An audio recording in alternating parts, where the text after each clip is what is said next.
स्वागतम सुस्वागतम।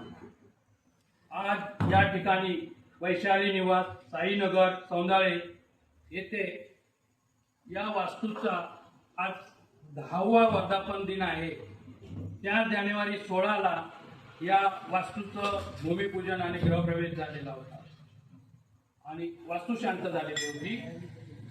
आज माझे मित्र श्री राजू शेठ गुरव आणि मंगेश कामतेकर यांना आम्ही विनंती केली होती की तुमचा नौजवान मित्रमंडळाचा ढोल पथक आमच्या इथे या निमित्ताने घेऊन या। आमच्या विनंतीला मान देऊन ही सर्व मंडळी इथे आलेली आहे, त्याबद्दल त्या सर्वांचं मी पुजारी कुटुंबियाच्या वतीने स्वागत करतो आणि आभारही मानतो आणि पदाधिकाऱ्यांना विनंती करतो की तुम्ही ढोल पथकाचा कार्यक्रम सुरू करावा।